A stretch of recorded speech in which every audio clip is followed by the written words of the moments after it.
they just want help. I mean, Yeah.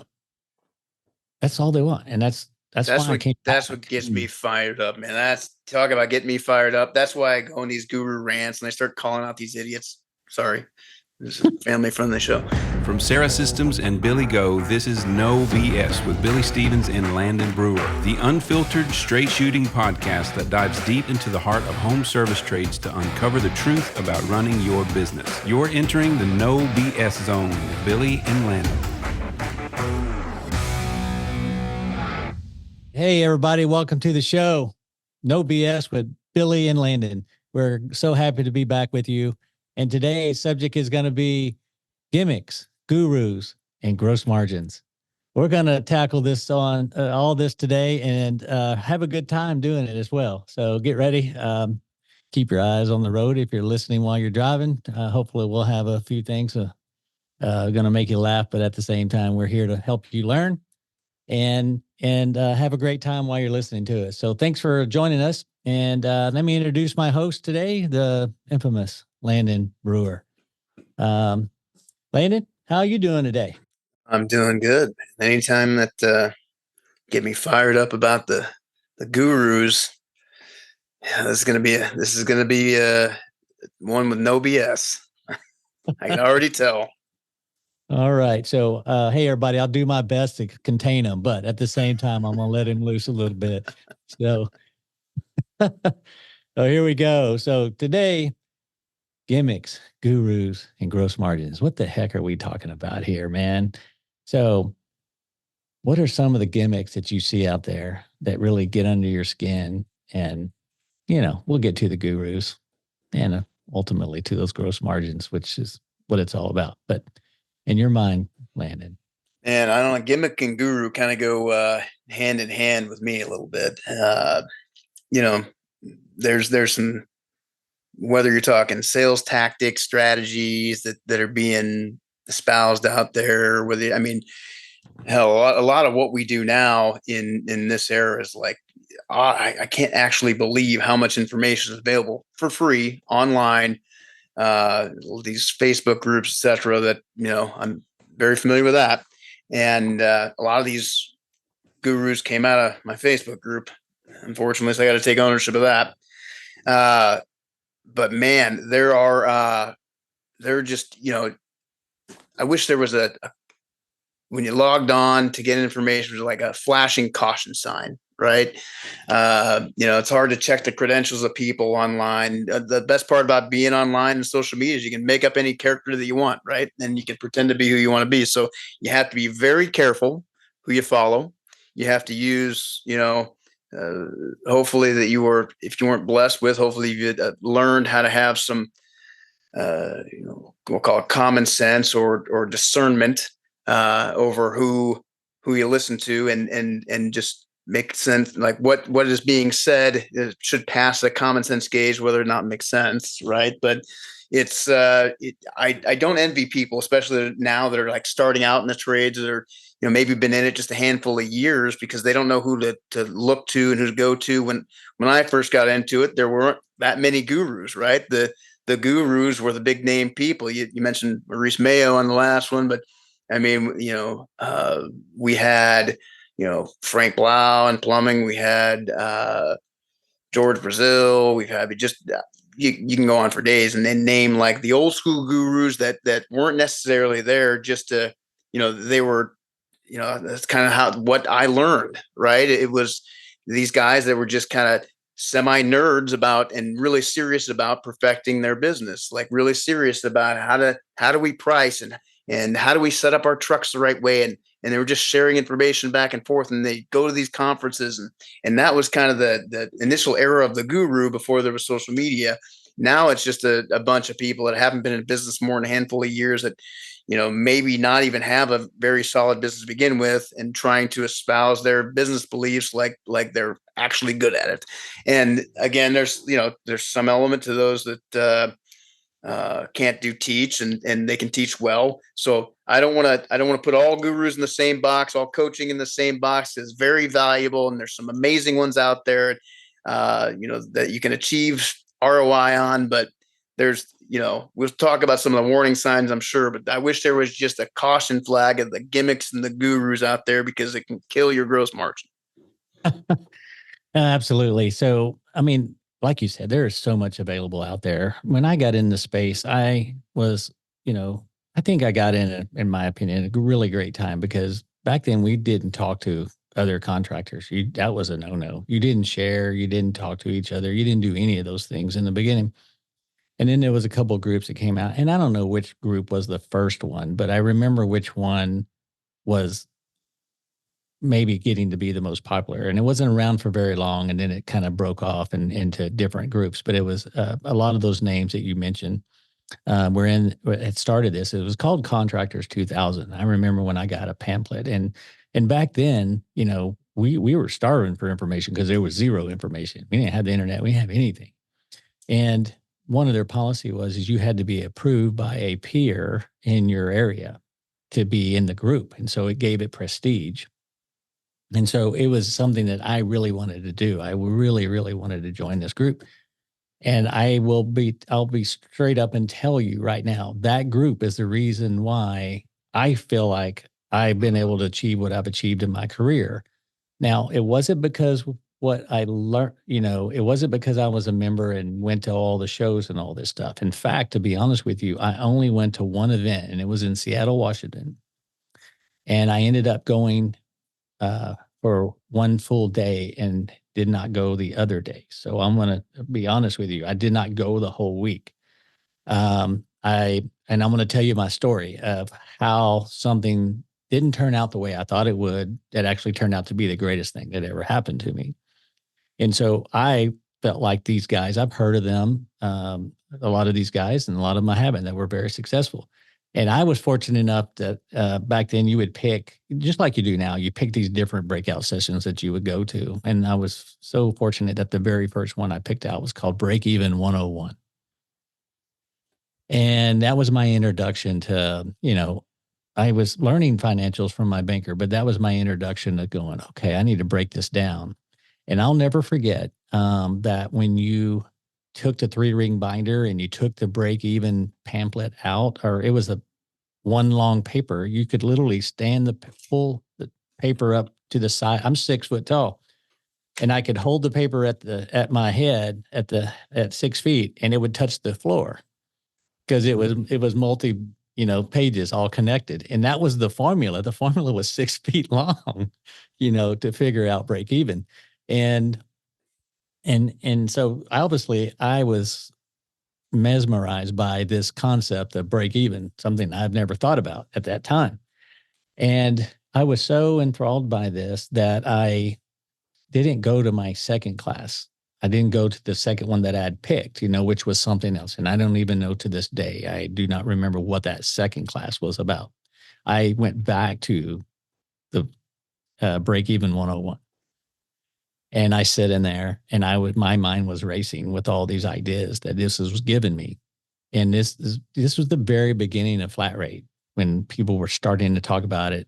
And I said, I love this, and I'm going to do this. And I was one of those guys that went home and did it.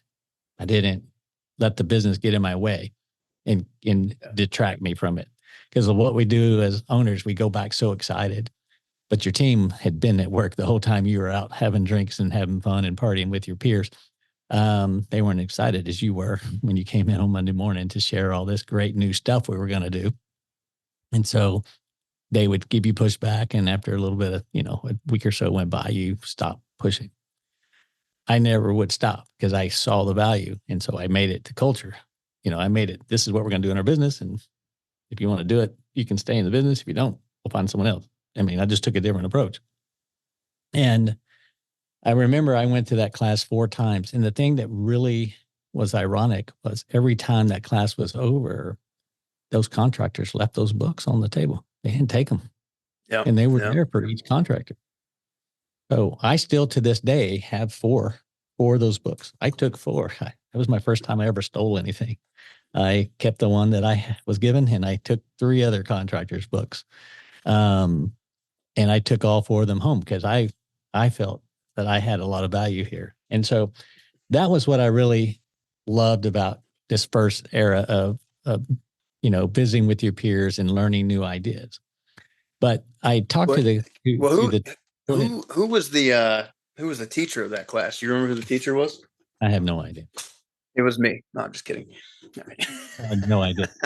Obviously, I made an impact on you, Bill. Yeah, there you go. No, you were in diapers, so this guy wasn't wearing diapers.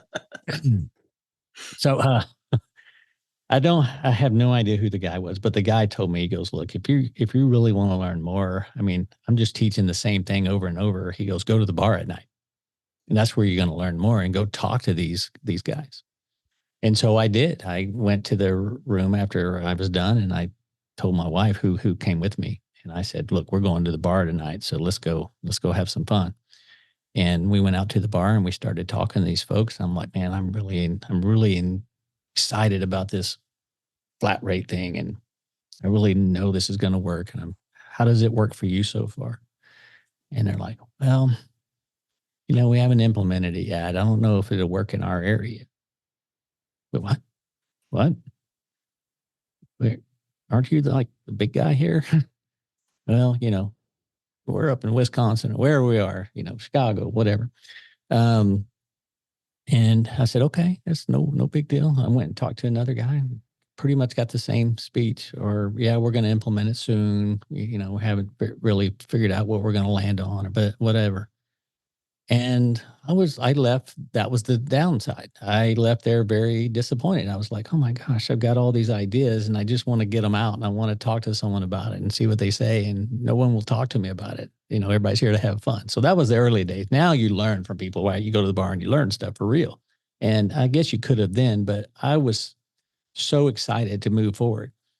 And so we didn't go back. That was the only day we went. We went and became tourists for the other 2 days and enjoyed the area. And then I went back to the office that following week, and I started implementing what I thought was the right thing. And I'll be honest with you, I came up against a bunch of roadblocks, right? A bunch. Like 25% of my customers told me to, what?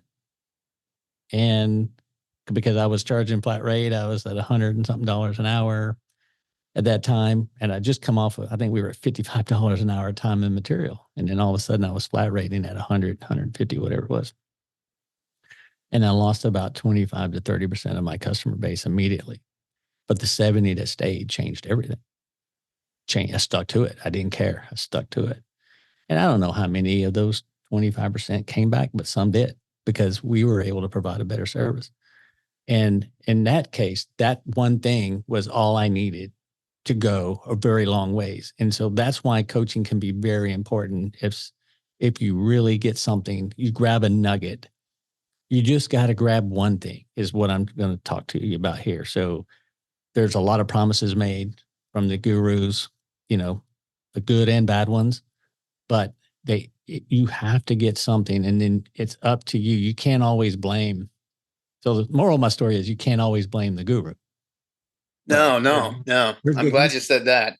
And there's bad ones. And so it really comes down to what we do with the information, right? And make sure that it's good information and can move forward with it and verify. And so my opinion is, yes, there's both. And there's a lot of work, the bad ones out there than I thought, because I'm pretty involved in the industry, and there's a lot of bad ones. But then there's a lot of good ones, but the good ones are using formulas. They're not using practical solutions. They're using formulas that someone created, and those formulas don't always work for everyone, right? Every business is different. It has its own dynamics. What we do in Dallas, Fort Worth isn't the same as what you do in LA. We have different cost structures, different traffic patterns, everything's different. And so you can't put everything in a national price book, if you will, because every business is different. And it's up to the owner of that business to go, okay, my business needs this. So I'm grabbing this one nugget and getting that one nugget, and I'm doing something with it. And I'm not going to do anything else until I master this one. If that's how you want to work, that's great. But do something. Yeah. But on the flip side, back to the part to get you all fired up, the ones that are out there that have never really done what they're claiming they've done. Talk to me about that a little bit. Yeah, I mean that seems to be, a lot of the good ones and the old school ones are still out there. But I mean, I feel like it's this. It's kind of like a wave, right? Where you have people that are just kind of consistent, old school mentors that really have been in the game, that know their stuff. That those people are becoming more few and far between. Today, it's like it seems like a money grab, right? I see all these people with, it's terrible, but it's like you can almost tell by how they're dressed with the gold chains and the flashy stuff and like expensive cars and it's just like only $60,000 you can talk to me for 2 hours and then for $299 a month I can get your tech to do this. It's like fundamentally the problem I've always had with most coaches is that, and I believe in coaching and training and more than anybody, it's just gotta work, right? So if my business is at a certain state, right? I've got a $5 million business. It's been around for this long. I've got this model, whether it's a selling tech model or a turnover model, or like, to not know all of the details of that business and just say carte blanche, this is what you should do without having intimate knowledge of that business. Like, oh, I don't have, this guy has no intimate knowledge of my business. I'm just going to send him away for 3 days and he's going to come back trained in a selling machine. Well, the sales part is all about taking care of the customer and meeting the customer needs and following a very specific protocol that they can be held accountable to. It's not about so much about the wizardy words and objection handling and closes. It's like, if you want to be a very successful, profitable, growing business at scale for the long term, you got to build a sales model, and whether you have selling tax or turnover tax or whatever it is, and you have a service protocol, and you protocol every time you go to home, this is what has to happen. And then you have to have some accountability to that protocol, and you have to have some visibility to make sure what's happening in the home, right? And then if something's not right, then you got to have coaching and feedback. And so unless the trainer that you're, or guru or whoever that you're working with understands that model, or you're using his model or her model, then it just doesn't make sense to just say, oh, I've got problems, I need more sales, let's send them out here. I have this issue, let's send them there. Your business is a series of systems that come together. And now you're just introducing another thing that may or may not work, right? So the ROI on that, may be good, maybe bad, who knows? So that's always been a fundamental problem that I've had. And then you get like the best practice groups, which is kind of the next level, right? You have the traditional ones. You got the Next Stars, the SGI or whatever they're called now.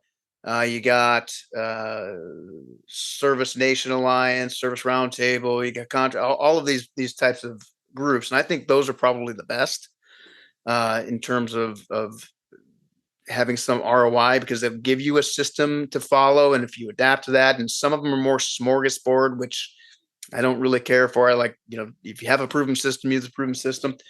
But they're all weak in the area that you talked about, right? So you go to the convention, you go get all this information, you're overwhelmed with information, you take a couple of nuggets back and you're implementing, right?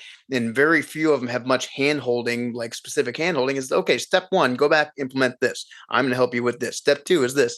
I mean, for me, that's invaluable.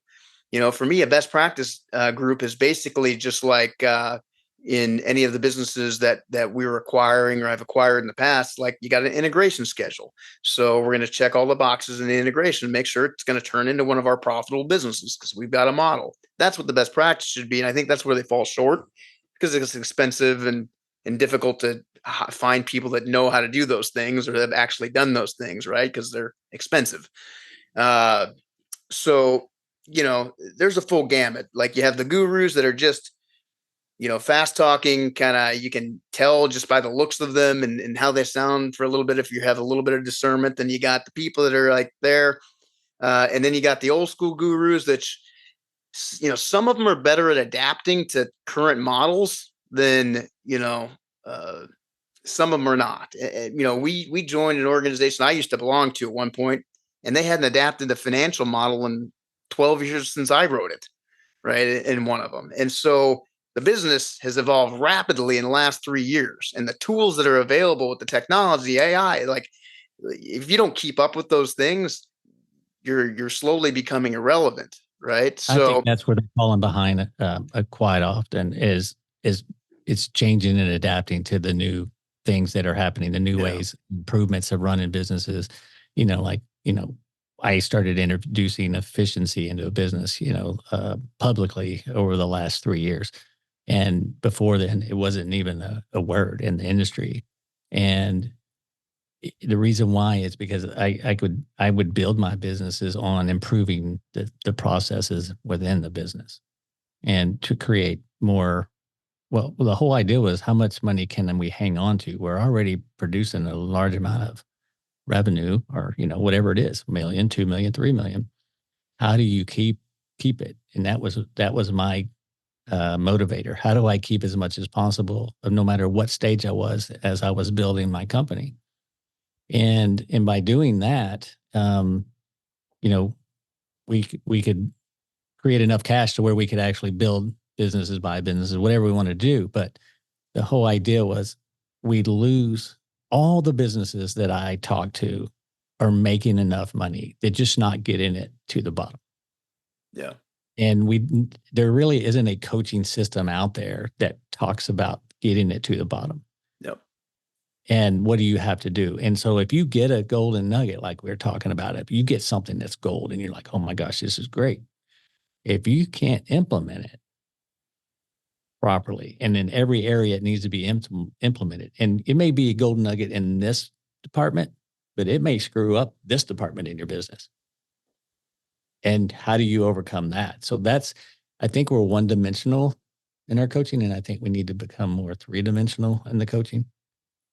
I think that would be, how do we affect something else, with this great idea, and it's great, but we're affecting other areas of the business. What do we need to change there? I think that's where a lot of it gets lost, because then the efficiency process doesn't come out. It's great for this department, but it really made the work a lot harder for this department. Yeah. I came from that space, right? I came from the best practice space starting out. And so I've dealt with all those questions. It's like, this won't work in my area. For years, it was time material to flat rate, and that won't work in my area, and that can't get that price in my area. It's like, at the end of the day, when you understand business, like we talked about in the previous show, like how private equity views business, it's just math. It's just a formula. It's just a funnel that has to result in something, right? So it has to work in your area. It's just, because math works in your area, right? Yes. So I used to funny story for you. I used your customer loss. You lost 30% of your customers. So I would always get that objection from people. And I realized at the time I was a young kid writing spreadsheets and models. So, some people might not take me seriously. And I would say, okay, well, I'm going to build a spreadsheet to counter your arguments. Right. So I got all the arguments, and I'll never forget. I had this spreadsheet that we had a laptop that we'd have at the conventions. I'm like, okay, if you don't think you can get it in your area, it's not going to work in your area. So you're at, $100 an hour time material. You need to go to $250 an hour flat rate. What percentage of your customers will you lose if you just do it wrong? Tell me what percentage of it was. And they would put it in, and like, okay, it was 25% of my customers. Okay, how many calls you got? And we would put the math in. I'm like, great. You're going to lose 25% of your customers, and you're going to add $300,000 your bottom line. Next, so let's lose customers. Like, let's make it easier, And so I would just, have to build those things. But yeah, I absolutely remember that. It is so funny looking out now that people, time material to flat rate was such a big thing. But the other thing that you said, like, so when you're a big business, you have all of that as your background, right? Now that you know the game, so you're starting to elevate. You go from your, $3 million business, your $5 million business. And then you get $7 million business. It used to be, you had kind of a ceiling there. You had to break through and had these constraints. Then you hit 10, 12 million, you got to get another kind of constraints. And how do we get to 15, 20? And then how do you keep scaling up from there? Because each of these different levels, you have different set of challenges or constraints. So, when you start with the basic building blocks, and you get people like us that have gone through it and hit these different levels, all you do is you take all of your existing business systems that have gotten you to this point, right? And your profitability, you're like, now you build systems to break the constraints and get to the next level. And sometimes you tweak and adapt, but so we keep adding on these things, we keep bolting on these things as we scale the business, and we get more advanced and more sophisticated, and some things work and some things don't. We tweak and we keep growing. And what there's nobody ever put that into a best practice. There's nobody to ever teach those things. And so, but now we're in a more open industry where people will come in and they'll shadow, we'll have people into our Vegas office or this office or whatever. And they'll say, hey, these guys are doing call by call. And so that means they've got this setup over here, and we've got this thing, and they're set up like this and the V. And I love it, because people that are willing to come out, watch what you're doing, will go back and they'll implement, and then they'll call me and say, I spent the weekend tearing down my entire call center and doing this, and we're moving walls. And I love those people, because they're the 20% you talked about, actual implementers, right? Which is great. But it's like, okay, well, you don't understand why we did all of those things and what the constraints were at this level to do it. And you're just trying to do it here, which, I appreciate, but there's a step-by-step methodical process to how you do things. And so you got to find somebody that's gone through that stuff really to gain the most value out of it. And so, you can also learn from those people and from the gimmicky gurus, if you have the discernment, what not to do, right? Because over time, as you'll see what happens with all of these people, as time fades, they kind of go away, they burn in the background. A lot of them fizzle out, a lot of them have a 3 to 5 year shelf life, and you'll see what happens to them. But you can also learn from those people what not to do. You can learn from everybody around you, but you don't want to make the mistake of paying $75,000 to learn what not to do. Right. If the focus is sales, you're probably not with the right coach. Yeah. It's not going out. Anybody can teach anybody how to sell and trick a customer or do whatever, to get a sale. That can be done, but that's not running a business. What coaching should be is running a business and hitting numbers that should resonate and work in a business. And when those numbers change, the coaches should be adapting to those numbers. I did a post it was a while ago, and we were doing over $300,000 per every employee. And one of the comments was, well, then that means you're understaffed. You need to add more people. You're stretching out your people. And I'm like, no, I'm not. I built the processes to where I can do it. This is the new way. This is how it works now. You can't be constrained by getting to 200 when 300 is doable if you go to work on what makes 300 possible. And and so the mindset is, well, you just need to add more people. And that's not the answer. And that's what we tend to do in this industry. And that's what we're coached to do. And a lot of these, more popular coaching is about adding people. And then what happens is everybody, even though they add people, they continue to add tasks to everyone. So it doesn't get easier for anyone. It's just adding people. So you try to throw people at the problem. And that's not sustainable.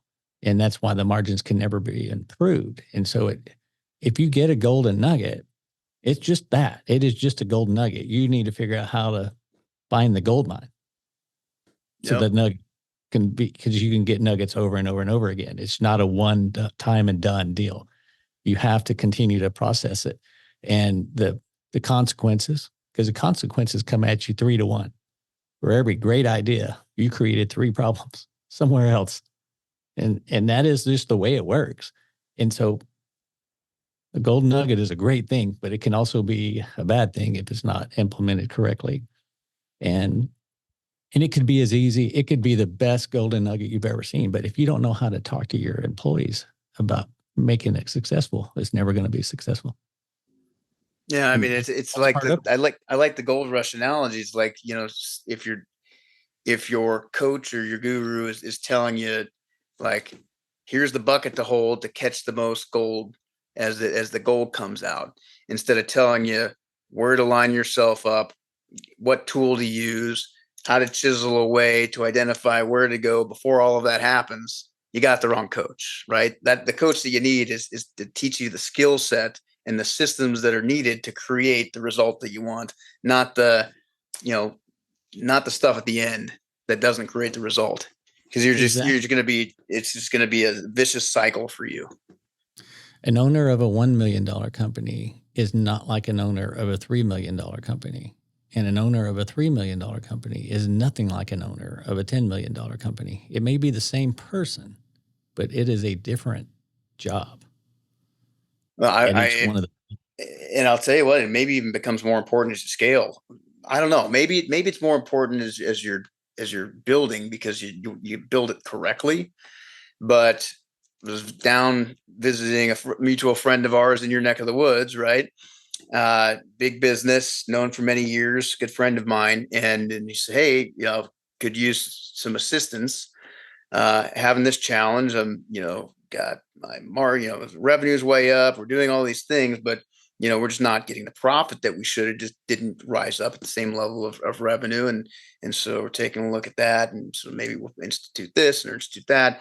And what it came down to, and a basic fundamental thing, this is what everybody goes through, is you don't build the right systems, is that when it's your business and you're the operator and it's your cash and your life on the line, if you don't sell that call, you know what's happening every second of every call that's on your board. Whether you got one technician or three technicians, or just you're constantly, like, you spent your dollars to get that call, and you're going to make something out of it because you got to make payroll, right? So when you're focused on it, you got a system, you're going to generate $2,000 in every one of those calls, come hell or high water, right? Because it's you focused on it. And as you scale and grow, and over time, and now you got 50 technicians or 20, whatever the number is, 10 technicians, what happens is you don't have that same visibility and same drive, because it's not your, now it's, you got a manager in here, you got this person, you got a bigger staff, you got other people. All these people should be concerned about it, but nobody's ever going to be as concerned about it as you. So if you don't build those systems in as you scale to make sure that you're at least at that level of when it was just you, or exceeding those levels along the way, profitability is not going to catch up with revenue. You can grow revenue, you can throw money at something. It's just not going to catch up until you build all of these systems and internalize these systems. Absolutely. And I see this over and over again. And that's what we need to be teaching, is systems, processes. But even before that, processes to create processes. I mean, is really where we're lacking. We don't ever teach that part. What do you do to prepare for changing something? And what do I do before I change it? And then what are the consequences of when I change it? What do I do then? Yeah. And that is what's missing from the coaching level. That's where we want it. That's where we agree a lot and talk a lot about, is that's what's missing, is these folks need coaching. And to have the millions, hundreds of millions of dollars that are spent on setting up stuff, coaching, setting up software, whatever they're doing, it has not improved the gross profit at all. It's not it has not improved it hardly at all as an industry. No, And we're not any more profitable than we were before the last 5 gurus showed up, right? exactly. And there's more money than ever being spent on it because it's needed more than ever. Right. Yeah. And it's finding that balance of execution to the nugget, and then execution from the results of the nugget is what I'm really advocating for. And what I coach is I'm preparing them. Like, if you're gonna, like, I have a pay system that just blows everybody's mind. I get a lot of traction from that and teaching from that. But they want to come and see the pay system, and they go, "Can I have it? Can I have it?" And I'll go, "Well, no, not yet. Let's talk about how you implement it." I don't ever let them have it until I go, "Look, this is the first meeting you have to have," and I describe the meeting. who sits where, what you say, how you say it. All these things have to happen. You can't just go, here's the new pay system. Good luck. Here's the new this. Good luck. So I prepare them for that change. And then it's successful. It's very easy. Yeah. Make the conversion. They start seeing better numbers. Culture goes up. Things like that. And so I spend a lot of time with my clients, and I don't spend a lot of time coaching. I'm really busy. We're talking about, clients on our software, stuff like that we have implemented in our training and stuff, about talking about how to get to that, maximize that golden nugget. Well, whether it's you and your team or me and my team, it's so what the difference in those conversations is like this is where the gimmicky guru part comes in. Those people that, are out there putting themselves out there haven't actually done it. So, again, it doesn't mean you have to be able to do it to teach somebody something, which you can teach and people can gain information and knowledge, and there's value in doing that. If it doesn't mean you have to have done everything that we've done to be able to do this. Very clear on that. But to really help somebody implement and take action and then like get over the hurdles of the implementation of those things, it takes having to have gone through those things. It takes having, whether it's the call by call or a different compensation system or, growing to this or building this system and implementing this into your business. People thinking that you're micromanaging or not knowing how to keep score, or, technicians not liking this or how to have these meetings. Unless you've gone through that and screwed it up, quite frankly, because I'm sure you and I are two of the biggest screw ups in the industry with all the things that we've screwed up over time. But unless you've done that, you don't know how to tell somebody like, okay, these are the pitfalls. This is how you got to do this. This is what you need to watch out for. And then when somebody calls and says, hey, I ran into this, you know how to handle it. And you can jump on a call or even get on a Zoom call and talk to the team. Like that's what's missing, I think, mostly in our industry is we don't have enough of those people that can do that. Right. And those that are, most of them or us are like, okay, we're up building other businesses. We've got our own stuff.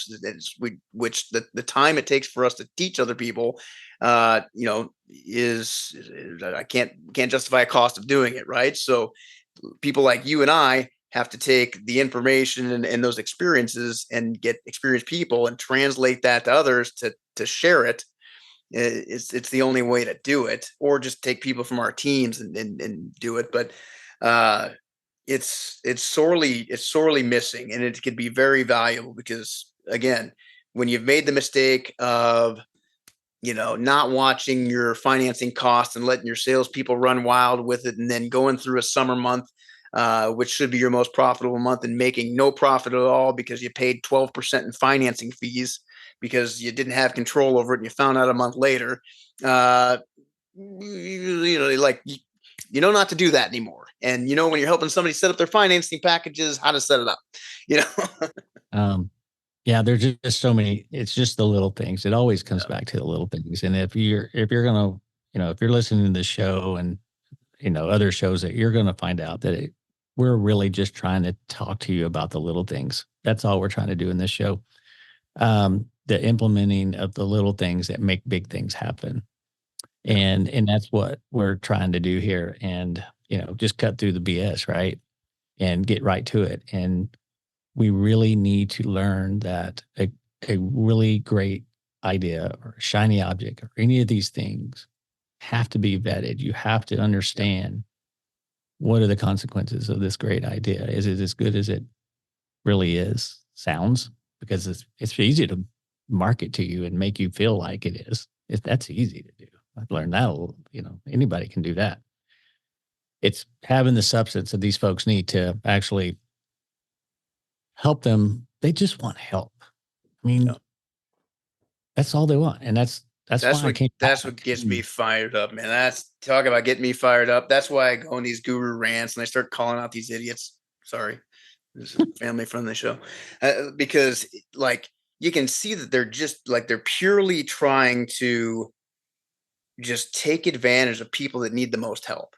that can't really afford the help to begin with. Like, okay, go take advantage of somebody that sold to private equity that can afford to screw around with something, or go take it, but like, don't take advantage of somebody that desperately needs information, access to information, help doing something to improve their business because they're good-hearted, like very kind, entrepreneurs that need help, blue collar, like just good humans that are desperate. And it's so easy to see that there are people that just prey on those people. And it's like, you're preying on my friends and family. And there's nothing that's like, I get more fired up about than stopping that shit. Ugh. That's what I like about this show. I get to fire you up and everybody gets to see it. And we're just getting started. I can get him going. So everybody stay tuned. It may not happen in this episode, but it will happen. That's for sure. I thought we were great partners in this because I stay somewhat calm and reasonable, and my man over here, Landon, he can let loose, and that's really what I like about doing this show with you. It allows me to get out of my comfort zone as well, and really explore these topics in depth, and really just like lay it out there the way it should be. And if there's anything we can do to help people, that's what I want to do here. And that's why I came back to the industry. It's just been so good to me. And I've just been having a ball since I've been back about 5 years now. Time is just flying. That's about how much time I was out. And it seemed like being back has gone by quicker because, I'm busy every day. But, man, I appreciate you jumping on the show again, us being co-host and trying to chart some new roads in this podcast world. I felt like that we needed a podcast like this. We'll have guests from time to time. If you're wondering, for all of our viewers out there, we want suggestions from you, what topics that you would like for us to talk about, and we'll dive. Everybody's got questions. You got questions. Ask the question. Ask away. There's, that's one thing that when Billy talked about doing this, I'm like, I'm going to answer questions. And I'm going to answer them point blank in a way that one of my goals is to make Billy uncomfortable sometime. I'm going to make you lose that calm demeanor. Well, yeah, he will. But that's okay. My face naturally turns red if you haven't noticed it. So it's just, I can't hide. I can't hide it if I'm uncomfortable a little bit. So it is what it is. But I also will tell you, I get a kick out of making you make everyone uncomfortable. So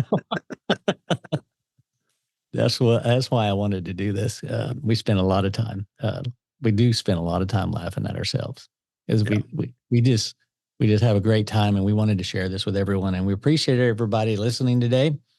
And as we go on with these shows, we are going to have a Q&A session at the end of every show and kind of, pick next week's topic because we want you to be thinking about it before we air it. And we're going to stay relevant. We're going to stay in time so that we have some fresh stuff. Occasionally, we'll bring on some guests to help us navigate some of this stuff. And if Landon has his way, he can make them uncomfortable, or maybe they make him uncomfortable one of these days. So we'll see what happens. But we're definitely going to push the envelope. And we want to thank y'all for joining Landon, my co-host, and myself on No B.S. with Billy and Landon. And y'all have a great day and a great week, and be prosperous. Like and subscribe. Like and subscribe. It's the best way for us to be seen by more people that need the help that we're helping you with. If we're really helping you, please like us and subscribe, and tell all your friends about joining this podcast. And hopefully we don't bore you. We're starting to get boring. You just call us out, and we'll liven it back up. But I can tell you one thing: we're going to stick to being honest. We're going to stick to telling you how we see it. We're not always correct, but we are ahead of most people in what we know in the industry. We're at the forefront of the industry. And so I think we can give information that's just not readily available out there by anyone else. And so that is the value of coming to this show, if it's just that. So thanks again. No B.S. with Billy and Landon is produced and delivered to you by Sarah Systems. At Sarah Systems, we've created a better way to run your home service business and unlock unprecedented growth. Our field service software was designed by real home service professionals to help you save steps, charge for previously unbillable time, and win more business. But the true change requires more than software. Our live coaching helps you understand and control the aspects of your business that matter most. It's about time for a new era of service, and we're leading the way. If you're ready to join the hundreds of other contractors who've been able to increase profit margins more than 50% within 6 months, visit sarah.tech today. That's Sarah, SERA.tech today.